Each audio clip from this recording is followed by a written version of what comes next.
بسم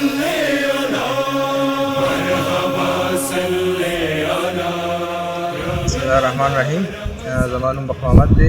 مردان سره تعلق ساتم. د مردان یو کلي ګوري باغ کیسه تر بدله کالي سره د دې علاقې اوسېدونکی یم. زما سیل فیډ سره تعلق دی، مارکیټینګ سره مختلفو علاقو کې ځو ګرځو. سواد کې مرګره دیر ګونې رکې به مختلفو علاقو کې موږ سیل کوو، مختلف خپل پروډکټ سیل کوو. او د هادي ټي وي شکریا ادا کوو، موږ خبرو مقرره کړه او یو کوېسچن کړی دی چې تاسو ښه اخلاقو باره کې خبرې وکړئ. د رمضان خاص کر په رمضان کې د ښه اخلاق مظاهره کول پکار وي، زیاتر د صبر نه کار اخیستل پکار وي.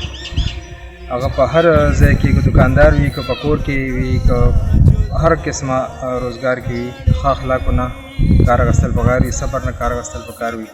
روژه د صبر میاشت ده. بعضې خلک هسې روژه بدناموي چې دا نن روژه ده نو روژه راته لګېدلې ده. داسې خبره نه وي، د صبر نه کار اخیستل پکار وي. او چې دکاندار دی نو که هغه نه څوک سودا وکړي او هغه یې خوښه نه شي یا واپس کول پکار وي، نو هغه پکار دی چې واپس کړي په احسن طریقې سره. او ګاهک له هم د صبر او تحمل مظاهره کول پکار دي. زه د خپل کار حوالې سره خبره وکړم نو موږ اکثر چې لاړ شو ډسټریبیوټر سره، ډیلر سره کښېنو، هغه ته خپل پروډکټ وښایو، هغه سره موږ ټول پروډکټ ورته وښایو، خپل کیټلاګ ورته وښایو، خپل کمپنۍ چې کوم زموږ پالیسي ده هغه سره وکړو. موږ هغه سره ډېر ټایم هم ورکړو.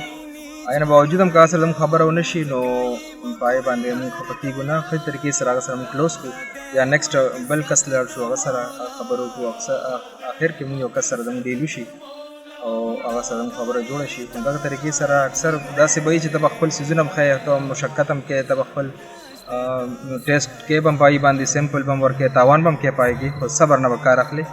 یعنې که هغه سره خبرو نه شي نو بل نه بل انشاءالله چې بیا سړی ته ډیلر میلو شي او د سیل کولو یو موقع ته میلو شي.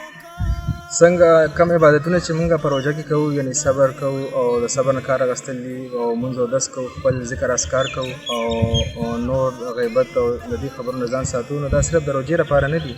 یعنې د کال په 12 میاشتو کې پکار دی چې موږ د دې خبرو ټول اهتمام وکړو، خپل مونځ اودس، د ذکر اذکار، د خپل غیبت نه ځان وساتو، د چغلخورۍ نه ځان وساتو، نور چې کوم ګناهونه دي د هغې نه ځان وساتو. دا صرف په روژه کې نه دي فرض ده، خو لکه په هر عام روټین کې موږ دا استعمالول پکار دي. ښه اخلاقو سره د مشر قدر، ماشومانو سره شفقت، دا په کال په هر ورځ کې دا پکار دي چې موږ صرف د روژې لپاره خو دا نه دي. ډېره مهرباني. مینه وروالی هر ځای روشن مسلم امت دے رمضان میاشت د عبادت